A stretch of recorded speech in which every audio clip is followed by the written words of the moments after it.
Глава Ингушетии посетил Карачаево-Черкесию с рабочим визитом. В ходе встречи Рашид Темрезов и Махмуд Али Калиматов обсудили перспективы сотрудничества, социально-экономическое, культурное взаимодействие между двумя регионами не только на государственном уровне, но и путем укрепления культурных связей, реализации проектов в сфере образования, молодежной политики, сельского хозяйства, туризма, промышленности, предпринимательства. Договорились, что в ближайшее время профильные министры субъектов сформируют уже детальный план.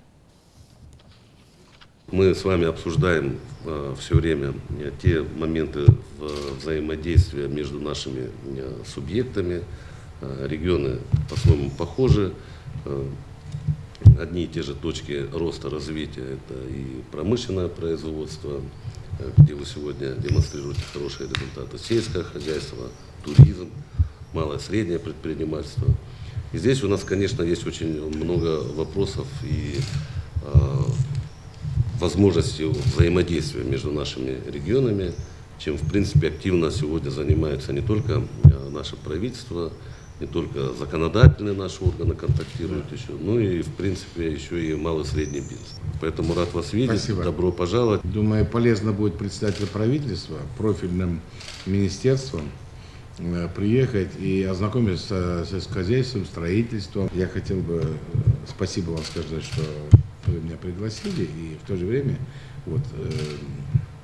всем жителям республики передать такой огромный, теплый привет с маленькой, доброй республики Ингушетия. Мы наметили ориентиры, очень хорошо и серьезно идет сельское хозяйство. Мы продвинулись тоже, но у вас, по объему понятно, но все-таки нам интересно развитие. У вас очень хорошие результаты. Мы живем в одной России, но есть одна вещь. Мы мало некоторые нюансы знаем.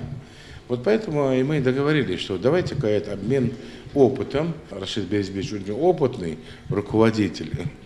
И мы с ним, когда разговаривали, мне это заинтересовался, и я решил приехать, посмотреть, изучить те вещи. Поэтому в будущем, я думаю, мы будем взаимодействовать.